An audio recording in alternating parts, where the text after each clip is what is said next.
જય સોમનાથ છોકરાઓ, નેક્સ્ટ પ્રશ્ન આપણો છે, આપણે છેલ્લે ઉષ્મીય વિકિરણ વિશેની ચર્ચા કરી છે, બરાબર. ઉષ્મીય વિકિરણ પછીનો આપણો પ્રશ્ન છે કાળા પદાર્થનું વિકિરણ અને વિનનો સ્થળાંતરનો નિયમ સમજાવો, બરાબર છે. Black body radiation and Wien displacement law. પહેલા તો પહેલી વાત તો એ કે ઉષ્મીય વિકિરણની અંદર આપણે જે ભણ્યા એ ઉષ્મીય વિકિરણની અંદર નાનાથી લઈ અને મોટી જેટલી પણ તમારે જોઈએ એ નાનાથી લઈ અને મોટી બધી જ તરંગ લંબાઈ ધરાવતું વિકિરણ છે ઉષ્મીય વિકિરણ. જો કોઈ સપાટી છે એ સંપૂર્ણપણે એનામાં આપાત થયેલા બધા જ વિકિરણનું શોષણ કરી લેતી હોય તો એવી સપાટીને કાળા પદાર્થ તરીકે ઓળખવામાં આવે. પ્રશ્નની શરૂઆત શું થઈ આપણી? તો ભાઈ ઉષ્મીય વિકિરણની અંદર નાનાથી લઈ અને મોટી બધી જ તરંગ લંબાઈઓ જોવા મળે. આ ઉપરાંત કોઈ સપાટી ઉપર તમે કોઈ પ્રકાશ આપાત કરો અને જો એ બધા જ પ્રકાશનું શોષણ કરી લે તો એવા પદાર્થને કાળો પદાર્થ તરીકે ઓળખવામાં આવે. કાળો પદાર્થ એ રંગે કાળો હોવો એવું જરૂરી નથી. જોજો, હોઈ શકે રંગે કાળો હોઈ શકે પણ કાળો પદાર્થ એટલે રંગે કાળો હોવું એવું જરૂરી નથી. પછી આ વસ્તુ પણ બાકી કે જે સપાટી સારી શોષક હશે એ સપાટી સારી ઉત્સર્જક પણ હશે.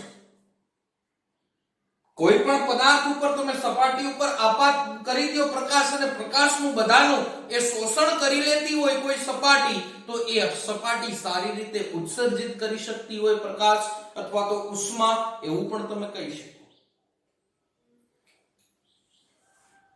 હવે આ કાળા પદાર્થનું વિકિરણ, તો કાળા પદાર્થમાંથી જે વિકિરણ બારોબાર આવે એ વિકિરણને કેવિટી વિકિરણ કે બખોલ વિકિરણ તરીકે ઓળખવામાં આવે. જે સપાટી બધા આપાત પ્રકાશનું શોષણ કરી લે એને કાળા પદાર્થ તરીકે ઓળખવામાં આવે. કાળા પદાર્થમાંથી જે વિકિરણ બારોબાર નીકળે એને કેવિટી વિકિરણ તરીકે ઓળખવામાં આવે. પછી છે વિનનો સ્થળાંતરનો નિયમ. તો વિન એમ કહી ગયો કે લેમ્બડા m = 1/t, એટલે કે તરંગ લંબાઈ જેમ વધે તેમ તાપમાન ઘટે, આવું વિન કહી ગયું, બરાબર. અથવા તો આને આ સંદર્ભમાં પણ લખી શકાય લેમ્બડા m * t = અચળ કોન્સ્ટન્ટ, બરાબર. વિન અચળાંકનું મૂલ્ય, અચળનું મૂલ્ય છે lambda m * t = 2.9 × 10⁻³ metre * kelvin. Lambda m તરંગ લંબાઈ મીટરમાં મપાય, તાપમાન કેલ્વિનમાં મપાય, એટલે આનો એકમ શું થયો? Metre * kelvin. આ વિન અચળાંકનું મૂલ્ય છે 2.9 × 10⁻³ વિનના સ્થળાંતરનો નિયમ એને શોધ્યો તો એનો કઈક ઉપયોગ પણ હશે. આ છે ને તમને કઈક ઉપયોગ દર્શાવે. દૂરથી આવતા વિકિરણો છે, ચંદ્ર અને પ્રકાશના જે ઉષ્મીય વિકિરણો છે, ચંદ્રની સપાટી ઉપર થર્મોમીટર લઈને કે સૂર્યની સપાટી પર થર્મોમીટર લઈને તાપમાન માપવા જઈ શકાતું નથી. તો એની તરંગ લંબાઈને અનુરૂપ તમે એના તાપમાનનો અંદાજો મેળવી શકો. વિનના સ્થળાંતરના નિયમનો ઉપયોગ એ છે. દાખલા તરીકે કોઈ સૂર્યપ્રકાશના કિરણોની તરંગ લંબાઈ છે 4753 એંગસ્ટ્રોમ, એટલે કે લેમ્બડા m = 4753 એંગસ્ટ્રોમ, એટલે લેમ્બડા m = 4753 1 એંગસ્ટ્રોમ = 10⁻10 મીટર, એટલે 4753 ગુણાકારમાં 10⁻³ અને આની અંદર કિંમત મૂકો. લેમ્બડા m = 1/t, t ને સૂત્રનો કરતા બનાવો એટલે t = 1/λm. That's why t = 1/4753 × 10⁻10, બરાબર. એટલે આના ઉપરથી તમને જે તે સપાટીનો t નો અંદાજો આવશે. પરફેક્ટ નહીં આવે. અને આના ઉપરથી જ લગભગ સૂર્યનું તાપમાન છે એ 6100 કેલ્વિન હોવાની વૈજ્ઞાનિકો ચર્ચા કરે છે. કયા નિયમ ઉપરથી? વિનના સ્થળાંતરના નિયમ ઉપર. તો આ છે વિનનો સ્થળાંતરનો નિયમ. હવે પછીનો આપણો પ્રશ્ન છે છોકરાઓ, સ્ટીફન બોલ્ટ્ઝમેનનો નિયમ સમજાવો. તો સ્ટીફન બોલ્ટ્ઝમેન નામના વૈજ્ઞાનિકોએ એવું કીધું હતું કે સંપૂર્ણ ઉત્સર્જક સપાટી માટે, જે સપાટી સંપૂર્ણ ઉત્સર્જક હોય, સંપૂર્ણ ઉત્સર્જક એટલે પોતાનામાં આપાત થયેલી બધી જ ઊર્જાનું એ ઉત્સર્જન કરી દેતું, બરાબર? એ સંપૂર્ણ ઉત્સર્જક સપાટી માટે એકમ સમયમાં ઉત્સર્જિત ઊર્જા એટલે h it means કે એકમ સમયમાં ઉત્સર્જિત ઊર્જા એ સપાટીના ક્ષેત્રફળ એટલે સપાટીનું ક્ષેત્રફળ એટલે કે a અને તાપમાનના ચતુર્થ ઘાતના સમપ્રમાણમાં હોય એટલે T4. તાપમાનની શું થઈ ગઈ છે? ચતુર્થ ઘાત. એટલે h is proportional to a બરાબર? જો મારે પ્રોપોર્શનલ દૂર કરવું હોય તો કોઈ પણ એક અચળાંક મૂકવો પડે એટલે h is equal to sigma a T4. અહીંયા સિગ્મા છે એ શું દર્શાવે છે? સ્ટીફન બોલ્ટ્ઝમેન અચળાંક. સિગ્મા શું દર્શાવે? સ્ટીફન બોલ્ટ્ઝમેન અચળાંક. એની કિંમત પણ છે 5.67 ગુણાકારમાં 5.67 ગુણાકારમાં 10⁻⁸. એકમ શું એ આપણે જોઈએ, બરાબર? તો સિગ્મા ને સૂત્રનો કરતા બનાવો તો સિગ્મા બરાબર શું થશે? h ના છેદમાં a T4 આવું થશે, બરાબર? એટલે sigma is equal two h નો એકમ જૂલ પ્રતિ સેકન્ડ, આપણે પહેલા જોઈ ગયા ઉષ્મા પ્રવાહ, ગુણાકારમાં a નો એકમ એટલે મીટર સ્ક્વેર એટલે 1/m², બરાબર? ઇન્ટુ 1/કેલ્વિન રેસ ટુ શું થશે? 4. તાપમાન સ્કીમામાં પાઈ કેલ્વિનમાં 4 ઘાત એટલે 4, બરાબર? એટલે સિગ્મા નો એકમ થયો sigma is equal to joule into second inverse into metre -2 into kelvin -4, અથવા તો જૂલ પ્રતિ સેકન્ડ ને ઓળખવામાં આવે વોટ તરીકે એટલે sigma is equal to watt into metre -2 into kelvin -4. તો આ એનો એકમ થયો watt into metre -2 into kelvin -4 એટલે watt into metre -2 into kelvin -4. Sigma નો શું થયો? એકમ થયો. સિગ્મા નો h is equal to sigma a T4. સિગ્મા નું સૂત્ર સ્ટીફન બોલ્ટ્ઝમેન અચળાંક નું સૂત્ર તો કે h upon a T4, બરાબર છે? હવે દરેક સપાટી હોય એ પોતાનામાંથી બધી જ ઊર્જાનું ઉત્સર્જન કદાચ ન પણ કરતી હોય.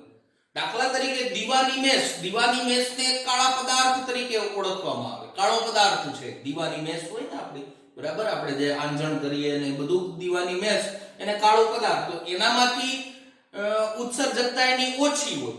તો દાખલા તરીકે કોઈની ઉત્સર્જકતા E લઈએ આપણે તો એનું સૂત્ર થાય h is equal to sigma e a T4, બરાબર? ઉત્સર્જકતા પણ તમારે ધ્યાનમાં લેવી પડે કે કોઈ જે તે પદાર્થની ઉત્સર્જકતા શું છે.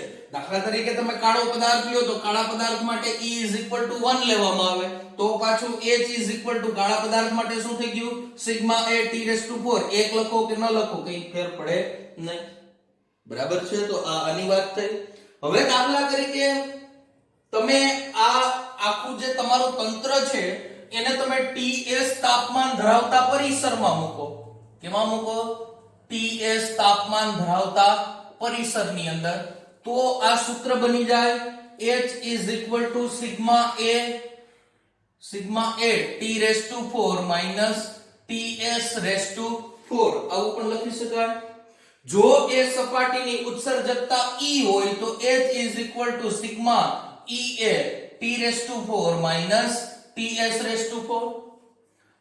સિગ્મા સ્ટીફન બોલ્ટ્ઝમેન અચળાંક, E જે તે સપાટીની ઉત્સર્જકતા, A સપાટીનું ક્ષેત્રફળ, T4 એ સપાટીનું તાપમાન અને Ts4 એટલે પરિસરનું તાપમાન, બરાબર છે? તો આ આપણો થયો સ્ટીફન બોલ્ટ્ઝમેન નિયમ.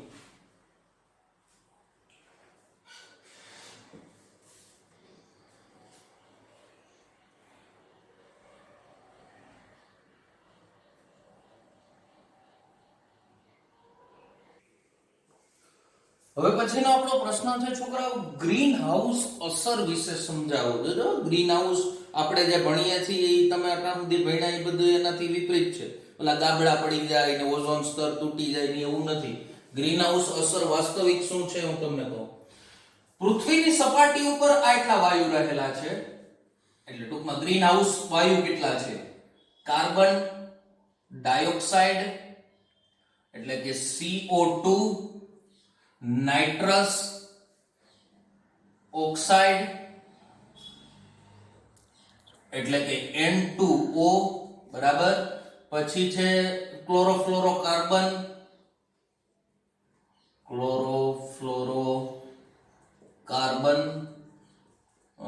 CFX, CLX, બરાબર. ટ્રોપોસ્ફિયર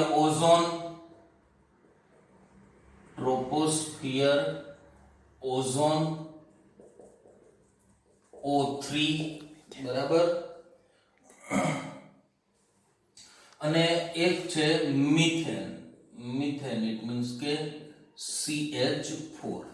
આ બધા જ વાયુઓને ગ્રીન હાઉસ વાયુઓ તરીકે ઓળખવામાં આવે. આ બધા વાયુઓ કેવા છે?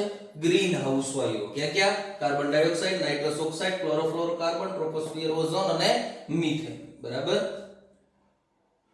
દિવસ દરમિયાન ગ્રીન હાઉસ અસર શું છે એ સમજો. દિવસ દરમિયાન સૂર્યપ્રકાશ હોય ને ત્યારે એ સૂર્યપ્રકાશના ઉષ્મીય વિકિરણોનું આ ગ્રીન હાઉસ વાયુઓ જેટલા પણ છે એ બધા શોષણ કરી લે. જોજો, હવે એ ઉષ્મીય વિકિરણ પાસે કઈક ઊર્જા છે, કઈક ઉષ્મા છે, બરાબર.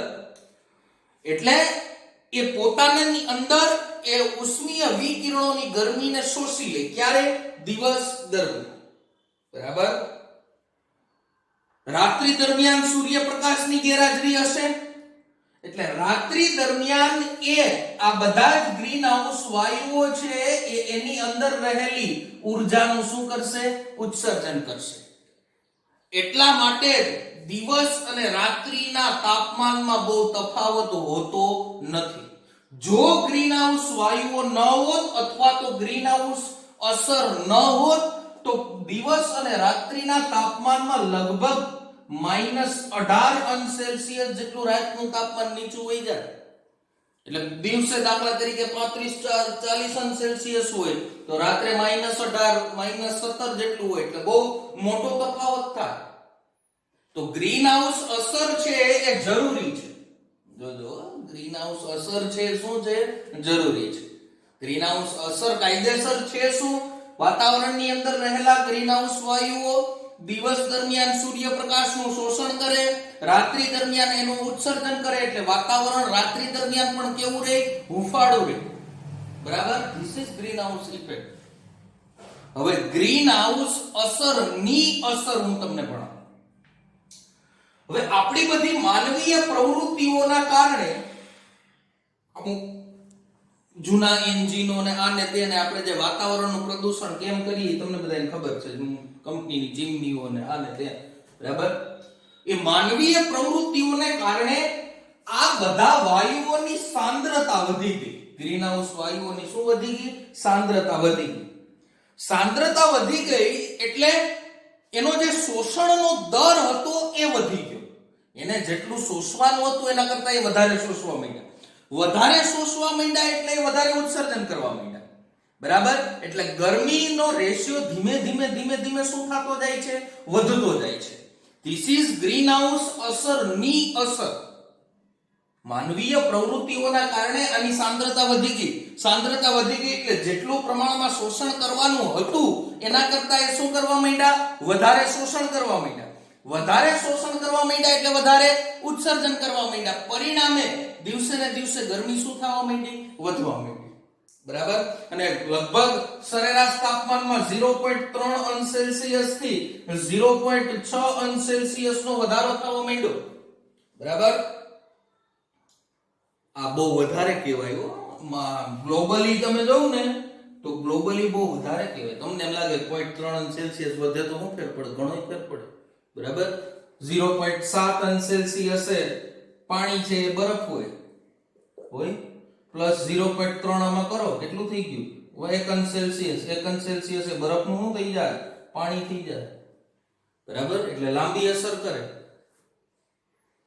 પરિણામે જો આપણે માનવીય પ્રવૃત્તિઓ આગળને આવી કરતા રહેશું તો આ સદીના અંત સુધીમાં 1 અંશ સેલ્સિયસ થી 3 અંશ સેલ્સિયસ જેટલું તાપમાન વધવાનો અંદાજો છે આના પરિણામે ગ્લોબલ વોર્મિંગ થશે ગ્લોબલ વોર્મિંગ શું છે હું તમને કહું કે વિશ્વનો કેટલા ટકા જથ્થો છે પાણીનો જથ્થો એ બરફ સ્વરૂપે સચવાયેલો છે પોલાર રિજિયનની અંદર ધ્રુવીય પ્રદેશોની અંદર જો એટલું તાપમાન વધશે તો એની હિમશિલાઓ પીગળશે